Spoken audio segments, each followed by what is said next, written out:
मैया की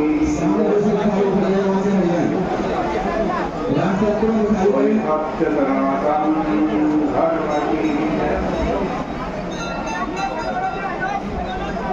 बोले श्रीमद् भागवत महापुराण की जय।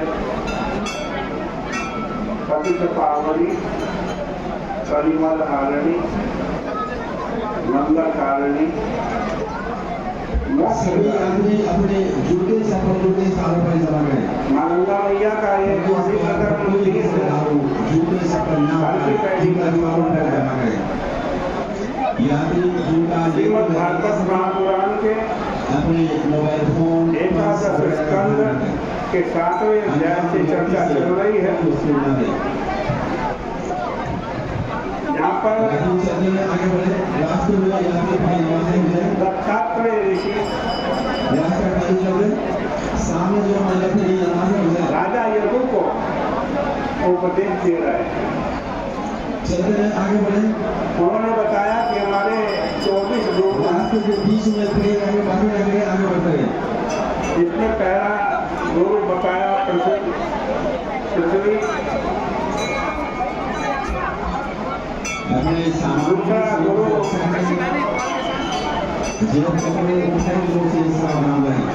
आज दत्तात्रेय जी बताते हैं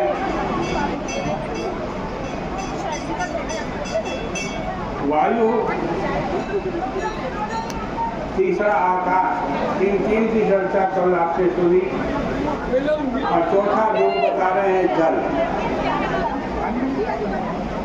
जल हमेशा स्वच्छ रहता है, मधुर रहता है, स्निग्ध रहता है।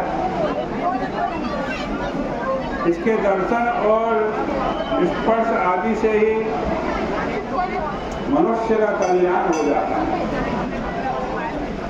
इसलिए दत्तात्रेय जी कह रहे हैं, मैंने यह बात सीखी कि मनुष्य को, महात्मा को भी जल की तरह स्वच्छ और पवित्र रहना चाहिए।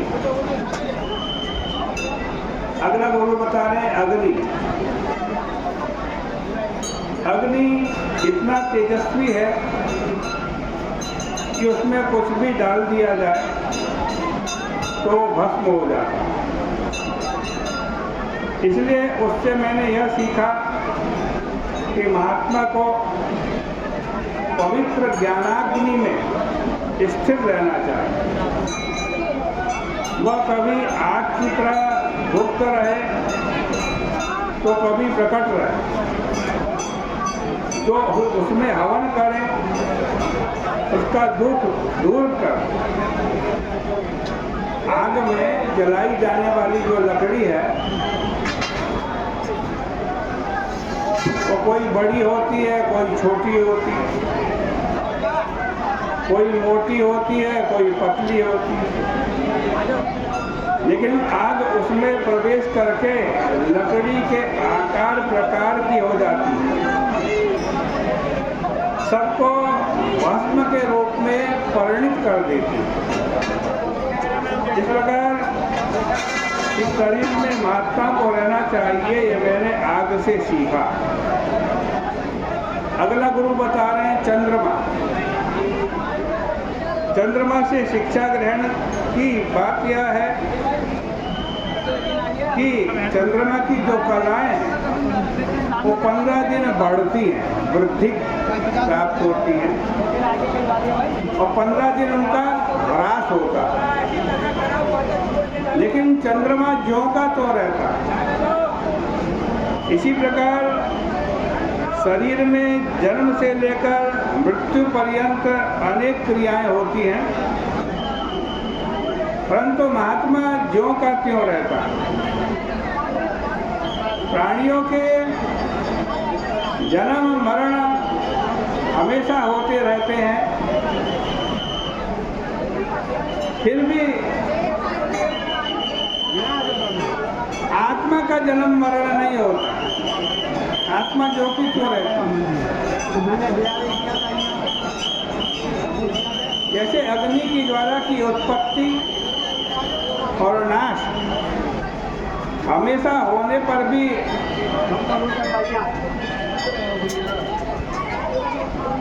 नहीं दिखाई पड़ती, क्योंकि अग्नि का नाश नहीं होता, वो कहीं कहीं रहती है,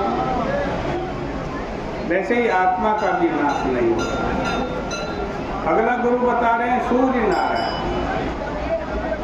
सूर्य से यह बात सीखी कि सूर्य जैसे अपनी किरणों से पृथ्वी का जल ग्रहण करके फिर उसे धरती पर छोड़ देता है, ऐसे ही महात्माओं को इंद्रियों के द्वारा विषयों का ग्रहण करके फिर छोड़ देना चाहिए, उसमें आसक्त नहीं होना चाहिए।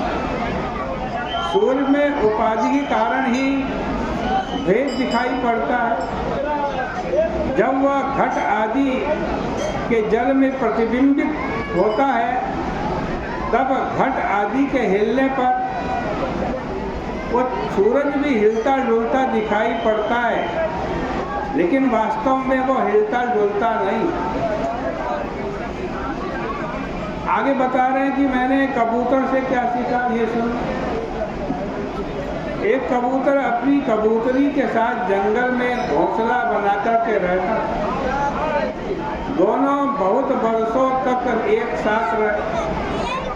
समय पर कबूतरी ने अंडे दिए, जब वे परिपक्व होकर फूटे तो उसमें से चूजे निकले। कबूतर कबूतरी उनके पालन पोषण में लग गए। भगवान की ऐसी माया हुई कि एक दिन दोनों के दोनों कबूतर और कबूतरी चारा लेने के लिए जंगल में गए। तब एक बहेलिया आ गया, उसने उन नन्हे मुन्ने बच्चों को जाल में बिछा करके पकड़ लिया।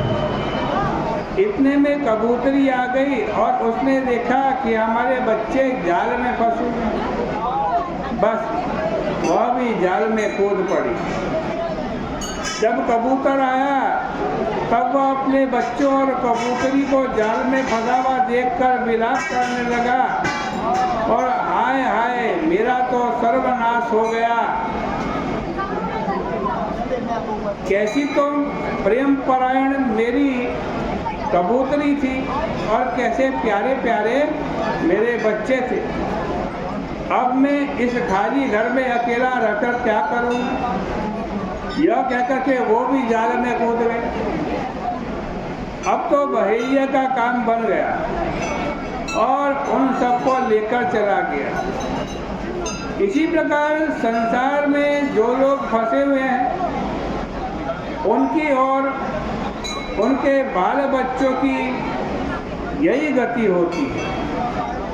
मनुष्य शरीर मुक्ति का दरवाजा है, किंतु काल रूपी शिकारी इसके पीछे पड़ा हुआ है। वह जब चाहे शिकार करके ले जाए, इसलिए मनुष्य को इससे बचने की कोशिश करनी चाहिए। इस प्रकार से श्रीमद् भागवत महापुराण के 11 स्कंद का ये 7वां अध्याय यहीं परिपूर्ण होता है। कल को 8वें अध्याय की चर्चा आपके सामने होगी। आज की चर्चा का ही विराम करते हैं। और कृष्ण कन्हैया लाल की।